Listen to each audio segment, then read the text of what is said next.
Hello class. हम लोग एलाइज़ा पढ़ रहे थे अपने प्रीवियस लेक्चर में, और उसका वर्किंग प्रिंसिपल, टाइप्स, प्रोसीजर और क्या होता है एलाइज़ा, किस बिहाफ पे वर्क करता है, इसके बारे में हम लोगों ने डिस्कस किया था। आज की क्लास में हम लोग को डिस्कस करना था कि एलाइज़ा के एप्लीकेशंस क्या हैं, यानी कि एलाइज़ा किन किन लेबोरेटरी टेस्ट में यूज़ किया जाता है। ठीक है, तो इसमें जैसे कुछ इन्फेक्शियस डिजीज़ हैं such as HIV, hepatitis B, hepatitis C, dengue, COVID के जो एंटीबॉडीज़ की टेस्टिंग अगर हो रही है, टाइफाइड है, रूबेला है, मीज़ल्स, तो इस तरीके की कई सारी डिजीज़ेज़ हैं जो कि माइक्रोबियल बेस्ड है, यानी माइक्रो ऑर्गेनिज़म्स के थ्रू कॉज होने वाली डिजीज़ेज़ हैं। ठीक है, तो उनमें हम लोग एलाइज़ा परफॉर्म करते हैं। करते क्या हैं कि हम इसमें पेशेंट के सीरम के अंदर एंटीजेंस या फिर एंटीबॉडीज़ का पता लगाते हैं कि कोई एंटीजन या एंटीबॉडी प्रेजेंट है या नहीं। इस चीज़ का पता लगाने के लिए यूज़ करते हैं।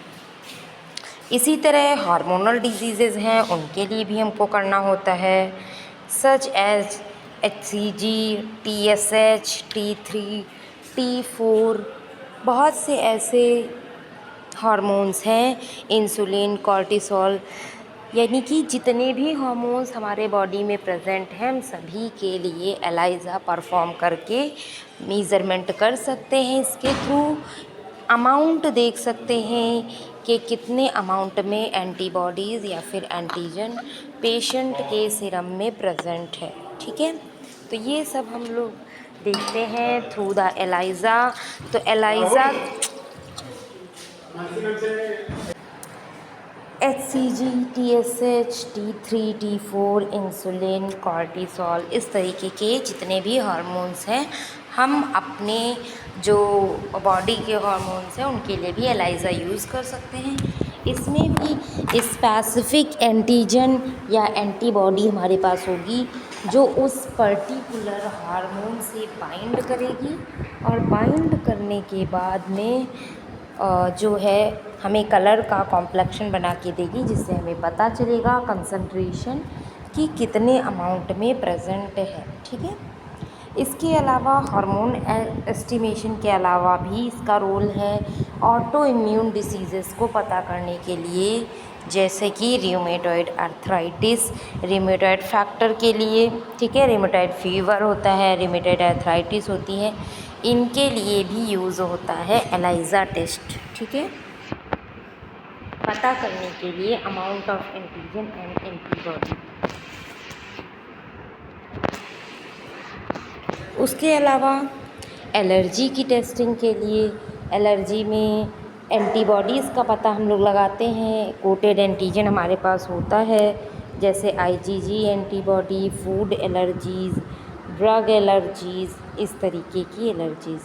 ट्यूमर मार्कर्स की बात करें तो कुछ ट्यूमर मार्कर्स हैं, जैसे PSA, अल्फ़ा फ़ीटोप्रोटीन, CEA और CA-125, CA-19-9।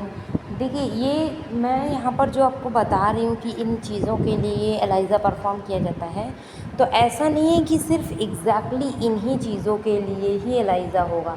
एलाइज़ा is not specific for some kind of hormone, some kind of enzymes, नहीं, सारे ही टाइप्स के हार्मोन्स और एंजाइम्स का पता हम यहाँ पर लगा सकते हैं। लेकिन मैंने हर एक चीज़ में आपको सिर्फ फ्यू एग्जाम्पल्स दिए हुए हैं। ठीक है, ब्लड बैंक में भी एलाइज़ा का यूज़ होता है, जैसे HIV, HbSAg, HCV, इनकी स्क्रीनिंग के लिए, देखने के लिए कि कहीं जो ब्लड ट्रांसफ्यूज़ हम लोग कराने वाले हैं, कोई भी ब्लड अगर डोनर ने दिया है हमको वो ब्लड पेशेंट को देना है, तो कहीं ऐसा तो नहीं है कि डोनर को कोई ऐसी बीमारी हो जिसकी वजह से वो बीमारी ट्रांसमिट हो जाए पेशेंट में। तो इस चीज़ का भी हमें ध्यान रखना है, जिसकी वजह से हम ब्लड बैंक में भी इसका यूज़ करते हैं। ठीक है, उसके बाद बात करेंगे रिसर्च में भी, जैसे साइटोकाइंस के एस्टिमेशन है, वैक्सीन डेवलपमेंट है, प्रोटीन्स की एनालिसिस करनी हो, कार्ब्स की एनालिसिस करनी हो, कोई भी बायोमार्कर देखना हो, तो वहाँ पर भी एलाइज़ा का यूज़ किया जाता है। ठीक है, फिर हम लोग बात करेंगे कि इसके क्या एडवांटेजेस हैं। ठीक है, क्या क्या फ़ायदे हैं। तो एडवांटेजेस में high sensitivity, high specificity show करता है, यानी हाईली सेंसिटिव का मतलब होता है कि वो सिर्फ़ एक ही जो है, अगर बहुत कम ही अमाउंट में या एक ही टाइप का एंटीजन उसमें प्रेजेंट है तब भी वो आपको आंसर देगा। ऐसा नहीं है कि कम एंटीबॉडीज़ हैं तो डिटेक्ट ना कर पाए, ज़्यादा होगा तो डिटेक्ट करेगा। ठीक है, ऐसा इसके साथ बिल्कुल नहीं है। अगर बिल्कुल भी थोड़े अमाउंट में एंटीजन या एंटीबॉडी होगा तो वो उसको भी तुरंत डिटेक्ट करेगा, यानी ये हाईली सेंसिटिव है। स्पेसिफिसिटी का मतलब है कि एक टाइप का एलाइज़ा, मान लो हम HbA परफॉर्म कर रहे हैं, हेपेटाइटिस बी के लिए एलाइज़ा परफॉर्म कर रहे हैं, तो अगर उस पेशेंट में HbA होगा तभी एलाइज़ा आपको आंसर पॉजिटिव देगा। अगर कोई और बैक्टीरिया या वायरस होगा तो उसके लिए पॉजिटिव नहीं होगा। यानी कि एक टाइप का एलाइज़ा सिर्फ उसी टाइप के टेस्ट के लिए पॉजिटिव होगा। ऐसा बिल्कुल भी नहीं होगा कि किसी भी टाइप का दे दे तो हम कंफ्यूज हो जाएं। हो सकता है उसमें प्रेजेंट HCV हो और एलाइज़ा आपको HbA के लिए पॉजिटिव दे दे। ऐसा बिल्कुल भी नहीं करता है एलाइज़ा। ठीक है, उसके बाद में है यहाँ पर इसका फ़ायदा और है कि ये रैपिड है, इसमें बहुत ज़्यादा टाइम टेकिंग नहीं है। ऐसा नहीं है कि हाँ हमको 2-3 दिन लग जाएंगे, नहीं, ये रैपिड टेस्टिंग है, तो इसका एक ये भी बेनिफिट है। तो ये बेनिफिशियल है मल्टीपल पर्पज़ के बिहाफ पर, that's why it is use that widely. ठीक है, उसके बाद में बात करेंगे ये इनएक्सपेंसिव है बाकी के इम्यूनो एसेज के कंपैरिजन में, यानी इम्यूनो फ्लोरेसेंस एसे होता है, इम्यूनो या फिर रेडियो इम्यूनो एसे होता है, रिया। ठीक है, तो बाकी के जो रेडियो वाले हैं या जितने भी हैं उनके कंपैरिजन में it is very much easy and less expensive. तो इस वजह से इसका जो है थोड़ा सा और ज़्यादा बेनिफिशियल ये हमारे लिए साबित होता है। ठीक है, क्वांटिटेटिव एंड क्वालिटेटिव दोनों तरीके के प्रेजेंट हैं, यानी उस एंटीजन या एंटीबॉडी प्रेजेंट है या नहीं उसकी प्रेजेंस को भी बता देगा, प्लस कितनी अमाउंट में प्रेजेंट है हमें ये भी बता देगा। तो ये दोनों ही तरीके से हमारे लिए बेनिफिशियल है। ऑटोमेशन के लिए भी सूटेबल है, ऑटोमेटिक टेस्टिंग के थ्रू भी इसका प्रोसीजर फॉलो किया जा सकता है, तो इसका एक ये भी फ़ायदा है। तो ओवरऑल देखा जाए तो इसके एडवांटेजेस काफ़ी ज़्यादा हैं। कुछ इसके डिसएडवांटेजेस भी हैं, क्योंकि कोई भी चीज़ हो अगर उसके कोई हमको पॉजिटिव पहलू देखते हैं तो हम उसका नेगेटिव पहलू भी हमको इग्नोर नहीं करना होता है। तो इस मशीन में क्या डिसएडवांटेज हैं या क्या कॉन्ट्राइंडिकेशंस हैं इसके बारे में हम लोग थोड़ा सा देखते हैं। सबसे पहले तो ये कुछ टेस्ट में फॉल्स पॉजिटिव दे देता है, यानी अब जैसे प्रेगनेंसी टेस्ट का एक मैं फॉर एग्ज़ाम्पल डिस्कस करना चाहूँगी। प्रेगनेंसी टेस्ट आप करते हैं, उसमें बीटा HCG हार्मोन हम देखते हैं। ठीक है, किट में हम यूरिन डालते हैं, यूरिन में अगर बीटा HCG हार्मोन है तो प्रेगनेंसी पॉजिटिव, और नहीं है तो नेगेटिव, बिकॉज़ बीटा एचसीजी सिर्फ और सिर्फ हमारी बॉडी में तभी बनता है जब कोई भी फीमेल प्रेग्नेंट होती है, वो सिक्रीट होता है प्लासेंटा से। But in case of ovarian cancer भी बीटा एचसीजी सिक्रीट होता है, ठीक है। तो कभी ओवेरियन कैंसर किसी को हो और वो प्रेगनेंसी टेस्ट करे तो उसके में पॉजिटिव आ जाएगा, जबकि वो पॉजिटिव नहीं है, फिर भी वो पॉजिटिव आ रहा है। इसका क्या मतलब है? दैट्स मीन्स कि वो फॉल्स पॉजिटिव है, यानी पॉजिटिव तो आ रहा है बट गलत टेस्ट के लिए पॉजिटिव आ रहा है, सही नहीं है।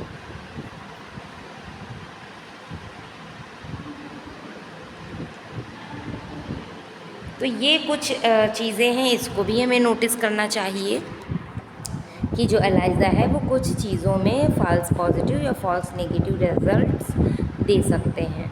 फिर इसकी एक कमी ये भी है कि इसके हर स्टेप में बार बार वॉशिंग करनी पड़ती है, तो इसकी वजह से इसके जो स्टेप्स हैं वो काफ़ी ज़्यादा लेंदी हो जाते हैं बिना मतलब में, ठीक है।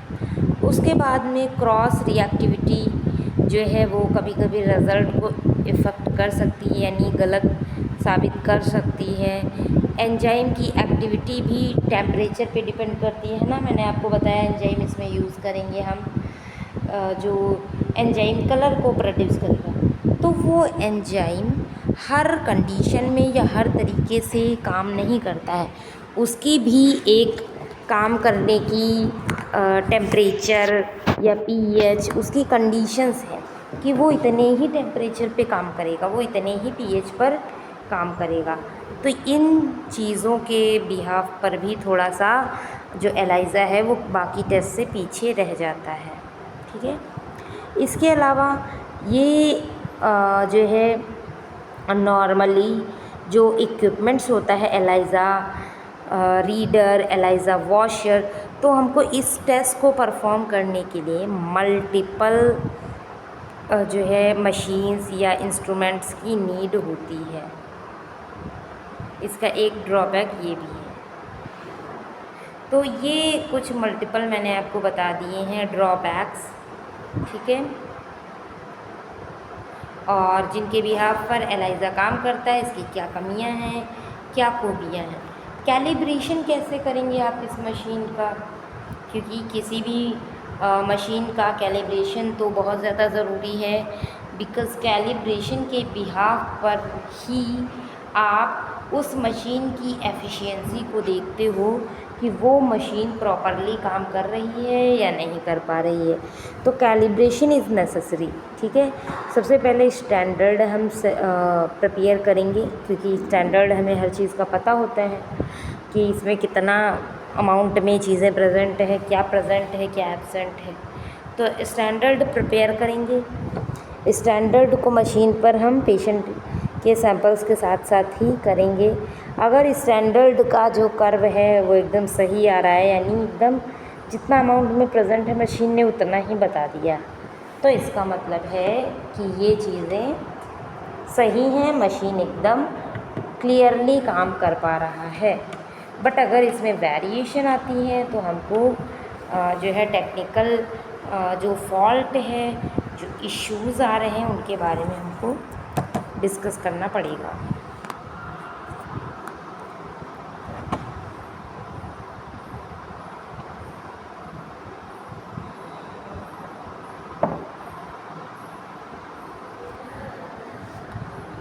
तो ये था कैलिब्रेशन के बारे में। उसके बाद में देखते हैं क्या क्या प्रिकॉशन रखना पड़ता है हमको ड्यूरिंग द परफॉर्मिंग एलाइज़ा। रिएजेंट्स को रूम टेम्परेचर पे लाना है यूज़ करने के पहले, क्योंकि वो रेफ्रिजरेट होते हैं, बट हमको ठंडे ठंडे में ही टेस्ट परफॉर्म नहीं करना है। पहले उसको टेम्परेचर मेंटेन करना है, फिर टेस्ट परफॉर्म करना है, ठीक है। कैलिब्रेटेड माइक्रो पाइपेट्स का यूज़ करना है हमको, ठीक है, माइक्रो पाइपेट्स का यूज़ करना है। पिपेट्स के टिप्स जो है हमको चेंज करना है हर एक सैंपल को करते टाइम। ऐसा नहीं है कि एक ही पिपेट से हमने मल्टीपल सैंपल्स को परफॉर्म कर दिया, बिकॉज़ इसकी वजह से कंटामिनेशन हो सकता है। वॉश करना है, इंक्यूबेशन स्टेप्स फॉलो करने हैं। जब भी इंक्यूबेशन के लिए बोलेगा तो हमको इंक्यूबेशन करना पड़ेगा, ठीक है। और वेल्स को पूरी तरीके से ड्राई नहीं होने देना है। ऐसा नहीं है कि हमने वॉश करने के बाद थोड़ी देर रख दिया, बाद में हम इसमें अब एंजाइम डालेंगे या जो हमारी सॉल्यूट फॉर्म में एंटीबॉडीज़ होती हैं डालनी होती हैं तो हम बाद में डालेंगे, ऐसा नहीं करना है। आप अगर एक बार स्टार्ट कर दिए हैं एलाइज़ा परफॉर्म करना इनिशिएट कर दिए हैं तो आपको एंड तक करते ही रहना है पूरा प्रोसीजर। बिकॉज़ अब वॉशिंग करने के बाद जब आप थोड़ी देर के लिए रख देते हो तो वो हो जाता है ड्राई, और ड्राई बिल्कुल भी नहीं होना चाहिए। बिकॉज़ ड्राई होगा तो फिर कलर का डेवलपमेंट प्रॉपर नहीं हो पाएगा, ठीक है।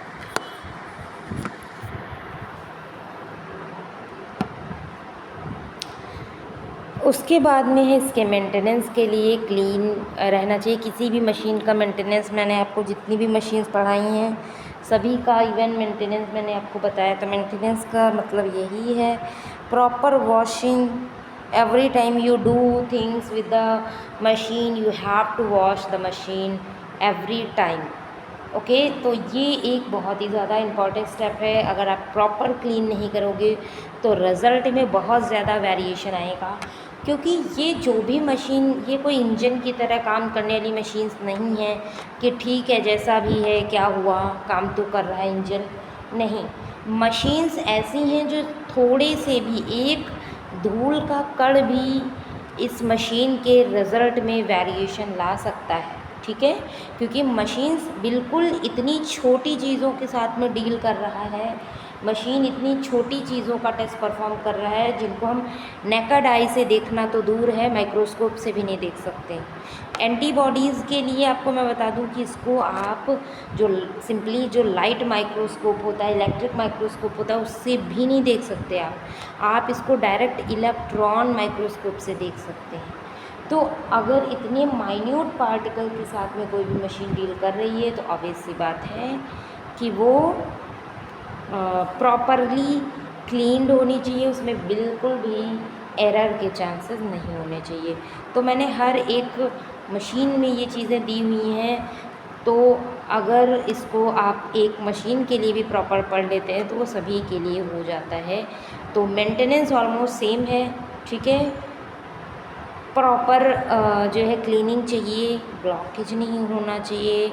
हमें कोई भी टेस्ट परफॉर्म करने के पहले कैलिब्रेशन करना है, कैलिब्रेट करके रखना हुआ है, ये सब हमको करना है। उसके बाद हम लोग को देखना है कि क्या सोर्स ऑफ एरर हो सकते हैं। फॉल्स पॉजिटिव रिज़ल्ट है, इसका मतलब कॉन्टामिनेशन हुआ है या क्रॉस रिएक्शन हुआ है, आपने एक ही टिप से दूसरा सैंपल ले लिया है, ऐसा कुछ।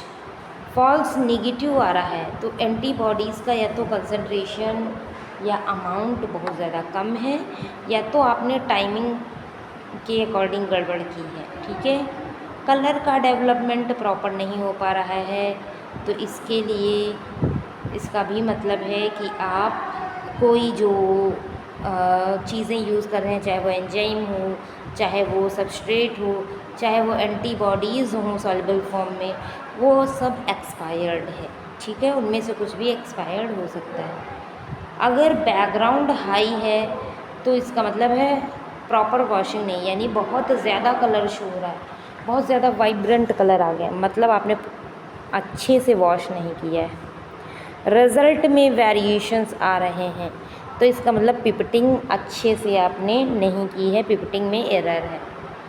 और लो अब्जॉर्बेंस आ रहे हैं तो इसमें तो हो सकता है कि काफ़ी पुराना रिएजेंट यूज़ कर लिया हो या कभी कभी नेगेटिव रिज़ल्ट को भी शो करता है। तो ये आपके कुछ होते हैं जिनके बारे में हमने देखा कि क्या क्या एरर्स हैं। तो ऑल ओवर द एलाइज़ा कंप्लीट हो चुका है, ठीक है। हम लोगों ने इसको पढ़ लिए हैं और सारे ही टाइप के एलाइज़ा के बारे में हम लोगों ने डिस्कस कर भी लिया है। उसके बाद जो चीज़ हम लोग को पढ़नी है वो है रिया या फिर radio immunoassay. Radio immunoassay exactly ELISA की तरह तो इसको नहीं बोलेंगे, हालांकि होता है इसमें भी एंटीजन एंटीबॉडी रिएक्शन ही है, यहाँ कुछ और नहीं होगा, यहाँ भी एंटीजन एंड एंटीबॉडीज़ रिएक्शन ही होंगी, बट उसको मेज़र करने का जो तरीका है वो थोड़ा सा डिफरेंस होगा, उसमें डिफरेंस तरीके में आएगा। तो इसको हम लोग पढ़ेंगे, रिया को भी और इसके प्रिंसिपल को भी समझेंगे। बट इसके पहले कि मैं रिया स्टार्ट करूं, मैं आपको एक इम्पॉर्टेंट इन्फॉर्मेशन देना चाहती हूँ कि अगर आपने BMS, BHMS, BUMS, BNYS किया है या और लीगल वे में प्राइमरी स्टेज पे एलोपैथ को भी प्रैक्टिस करना चाहते हैं, तो आपको मैं एक लीगल गवर्नमेंट कोर्स के बारे में बता रही हूँ, विच इज़ CCH। ये 1 साल का कोर्स है, इसकी कंप्लीट फ़ीस 25,000 रुपीज़ है। और अगर आप अपना मेडिकल स्टोर चला रहे हैं, उसे फार्मा क्लिनिक में चेंज करना चाहते हैं, तो आपके लिए बेस्ट है टेली मेडिसिन कोर्स। इसमें आपको बताया जाएगा कि कैसे आप अपने मेडिकल स्टोर को कॉरपोरेट मेडिकल स्टोर से बेहतर कर सकते हैं और हेल्थ केयर का इकोसिस्टम डेवलपमेंट कर सकते हैं। इसमें आप डॉक्टर से ऑडियो कॉल, वीडियो कॉल पर कनेक्ट हो सकते हैं। इस कोर्स की कंप्लीट फ़ीस 25,000 रुपीज़ है। अगर आप इस कोर्स को करने के लिए इंटरेस्टेड हैं तो हमारी स्क्रीन पर दिए गए नंबर पर कॉल कर सकते हैं। ओके क्लास, तो हम लोग डिस्कस करेंगे रिया के बारे में। एलाइज़ा हम लोगों ने पढ़ लिया है, अगला जो हम लोग को पढ़ना है वो है रिया। तो इसमें भी कुछ चीज़ें एग्जैक्टली सेम है एलाइज़ा की तरह ही, जैसे कि एंटीजन एंटीबॉडी रिएक्शन यहाँ पर होगी, ठीक है। बट इसके कुछ फ़ायदे हैं जो कि एलाइज़ा में वो फीचर्स नहीं हैं बट रिया में हैं, तो उनके बारे में डिस्कस हमको करना है। सबसे पहली चीज़ कि ये एक हाईली सेंसिटिव इम्यूनोलॉजिकल टेक्निक है, यानी इसकी सेंसिटिविटी एलाइज़ा से भी ज़्यादा हाई है। तो अगर बहुत कम अमाउंट में सीरम में एंटीबॉडीज़ या एंटीजन प्रेजेंट होंगे, ये उसको भी हमको डिटेक्ट करके बता देगा। यानी जहाँ पर एलाइज़ा फेल हो जाएगा वो नहीं बता पाएगा कि कितना अमाउंट में, कितना कंसंट्रेशन में है, तो ये वेरी स्मॉल कंसंट्रेशन को भी क्या करेगा, डिटेक्ट कर सकता है। तो मेनली इसको हार्मोन्स की स्टडी के लिए यूज़ किया जाता है कि ब्लड में, सीरम में, प्लाज्मा, यूरिन है या सलाइवा है, इसमें किसी भी एंटीजन को, एंटीबॉडी को हमें देखना होगा, तो उसके लिए हम रिया परफॉर्म करेंगे। इसका फुल फॉर्म याद कर लेना, रेडियो इम्यूनो एसे। तो यहाँ पर आप इमेज देखिए, इमेज में क्या हो रहा है, ये इमेज आपको जो शो कर रही हूँ मैं, इसमें क्या क्या हो रहा है पहले देखेंगे। यहाँ पर एक स्टेप 1 में आप देखेंगे कि एक सल्यूशन है जिसमें हम लोगों ने एंटीबॉडीज़ डाली, ठीक है, एंटीबॉडीज़ हमने भेज दिया। अब ये एंटीबॉडीज़ किसी भी सीरम की, किसी भी प्लाज्मा की हो सकती हैं। उसके बाद में यहाँ पर हमने एंटीजन्स डाला, एंटीजन एंटीबॉडीज़ क्या की, रिएक्शन उन्होंने किया, ठीक है। अनलेबल्ड एंटीजन्स को जब हमने इसमें ऐड किया तो एलाइज़ा की तरह ये भी क्या करेगा, कॉम्प्लेक्स बनाएगा। कॉम्प्लेक्स के बनाने के बाद में एक कलर रिएक्शन हमको देगा, ठीक है, जिसको हम रेडियो एक्टिविटी के हेल्प से डिटेक्ट करेंगे। आगे मैं अभी आपको बताऊंगी जब इसके बारे में हम लोग पढ़ेंगे एक एक चीज़, ठीक है। तो सबसे पहले इसकी थोड़ी सी हिस्ट्री हम लोग देख लेते हैं। रिया वॉज डेवलप्ड इन 1960, 1960 में रिया टेस्ट का डेवलपमेंट हुआ था, ठीक है। और इसके लिए इनको नोबेल प्राइज़ भी मिला था जिन्होंने डेवलप किया है, ठीक है। इनका नाम था येलो, ठीक है, येलो नाम के, वो वाला येलो नहीं है, ये साइंटिस्ट हैं, ठीक है। तो इन्होंने एक बहुत अच्छा काम किया था येलो ने, जिसकी वजह से इनको 1977 में, यानी ऑलमोस्ट आफ्टर 17 ईयर्स इनको नोबल प्राइज़ मिला था फिजियोलॉजी ऑफ मेडिसिन के बिहाफ पर। तो रिया के बारे में थोड़ा सा डिस्कस करेंगे। रिया क्या है? ये नैनोग्राम या पिकोग्राम में, इवन फेम्टोग्राम में भी कोई चीज़ प्रेजेंट है, यानी देखो माइक्रोलीटर में या नैनो ग्राम में प्रेजेंट होता है तो एलाइज़ा हमारा डिटेक्ट कर लेता है कलर चेंज के बिहाफ पर। बट अगर कोई भी एंटीजन या एंटीबॉडी फेम्टोग्राम, पिकोग्राम या नैनोग्राम के अमाउंट में है, which is very less quantity, बहुत कम होता है वो, उस इवन इसको मीज़र करना इतना पॉसिबल नहीं है, तो इसको भी क्या करता है, डिटेक्ट करने के लिए कैपेबल है। डेफिनेशन हम लोग देखेंगे। Radio immunoassay is a laboratory technique based on competitive binding. हम लोगों ने जब एलाइज़ा पढ़ा है तो 4 टाइप्स पढ़े हैं, जिसमें मैंने लास्ट में आपको क्या पढ़ाया है, कॉम्पिटिटिव एलाइज़ा। तो ये थोड़ा बहुत कॉम्पिटिटिव एलाइज़ा के बिहाफ पर काम करेगा। कॉम्पिटिटिव बाइंडिंग होगी किसके बीच में, radio active antigen and non radio active antigen के बिहाफ पर, ठीक है, उनके बीच में थोड़ा सा कंपटीशन होगा। यानी पहले हम रेडियो एक्टिव एंटीजन डालेंगे, वो एंटीबॉडी से जा कर के बाइंड कर देगा, ठीक है। फिर हम जब पेशेंट का सीरम या प्लाज्मा इसमें या सलाइवा जो भी सैंपल है उसको जब डालेंगे तो उसका एंटीजन, अगर वो एंटीजन है, ठीक है, तो वो जा कर के रेडियो एक्टिव एंटीजन को हटा के खुद से बाइंड कर देगा। और यही आपका कॉम्पिटिटिव एलाइज़ा में हो रहा था, वही चीज़ सेम यहाँ भी होगी, ठीक है। और उसके बाद हम इसके कंसंट्रेशन को देख लेंगे, रेडियो एक्टिव जो एलिमेंट्स हैं इनका कंसंट्रेशन कितना है, और इसके बिहाफ पर हम लोग रिज़ल्ट देते हैं। उसके बाद में हम लोग डिस्कस करेंगे थोड़ा सा प्रिंसिपल के बारे में। प्रिंसिपल ऑफ रिया मैं आपको बताने वाली हूँ। रिया किस प्रिंसिपल पे काम करता है, तो ये कॉम्पिटिटिव एंटीजन एंटीबॉडी बाइंडिंग पे काम करता है, जैसे आपका चौथे टाइप का, 4th टाइप ऑफ एलाइज़ा मैंने आपको बताया था, ठीक है। सबसे पहले क्या करेंगे, एक नोन अमाउंट में radio actively labelled antigen. Radio actively क्या होता है, जो रेडियो एक्टिव वेव्स से कलर कोटेड हो, ठीक है। रेडियो एक्टिव लेबल्ड एंटीजन क्या करेगा, एंटीबॉडीज़ के साथ में मिक्स किया जाएगा, ठीक है। नॉर्मली हम सोल्यूशन प्रिपेयर कर लेंगे। फिर पेशेंट का सैंपल जिसमें ऑलरेडी एंटीजन्स हैं, क्योंकि अगर किसी को कोई बीमारी है तो इसका मतलब उसके बॉडी में एंटीजन गया ही होगा, प्रेजेंट ही होगा, उसको क्या करेंगे, सैंपल को ऐड कर देंगे। ऐड करने के बाद जो लेबल्ड एंटीजन है वो अनलेबल्ड एंटीजन के साथ में कॉम्पीट करेगा उसी एंटीबॉडी से बाइंड करने के लिए जिस पे ऑलरेडी लेबल्ड वाला बाइंड है, ठीक है। अब हम इस चीज़ का कंसंट्रेशन देख लेंगे कि कितना अमाउंट में सैंपल वाला एंटीजन ने बाइंड कर पाया है।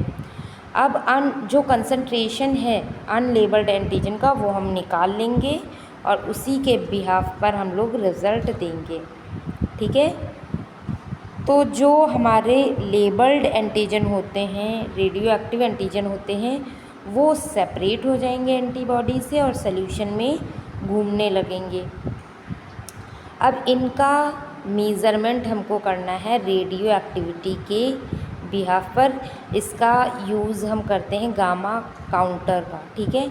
गामा काउंटर एक काउंटिंग मशीन होती है जिस पे वो काउंट करके हमको बताता है कि कितने अमाउंट में रेडियो एक्टिव एंटीजन्स इस सॉल्यूशन में प्रेजेंट है। फिर इसके कंसंट्रेशन को, एंटीजन के कंसंट्रेशन को कैलकुलेट कर लिया जाता है और एक स्टैंडर्ड कैलिब्रेशन कर्व बन जाता है, ठीक है। तो इस प्रिंसिपल पे रिया वर्क करता है। तो रिया में जो अमाउंट हम देखते हैं रेडियो एक्टिव एंटीजन्स का, वो इन्वर्सली प्रोपोर्शनल होता है नॉर्मल जो हमारे प्लाज्मा के एंटीजन हैं। यानी जितना ज़्यादा रेडियो एक्टिव एंटीजन होगा सैंपल में, उतना ही कम एंटीजन सैंपल में जो बीमारी है उसका होगा। यानी अगर ज़्यादा कंसंट्रेशन दिख रही है आपको रेडियो एक्टिव की, तो इसका मतलब है कि डिज़ीज़ उतनी ज़्यादा सीवियर नहीं है। लेकिन अगर बिल्कुल भी रेडियो एक्टिव नहीं दिख रहे हैं जो है फ्री, तो इसका मतलब है कि डिज़ीज़ का कंडीशन ज़्यादा ख़राब है, वर्स्ट है। तो हम लोगों ने आज की क्लास में एलाइज़ा के कुछ पैरामीटर्स देखे, रिया के बारे में हम लोगों ने पढ़ा, प्रिंसिपल, इंट्रोडक्शन, बाकी की जो भी आगे के प्रोसीजर्स हैं रिया परफॉर्म करने के, कंपोनेंट्स हैं, मशीन के क्या क्या पार्ट्स हैं, उनको हम लोग अपने नेक्स्ट क्लास में डिस्कस करेंगे। Okay, thank you class.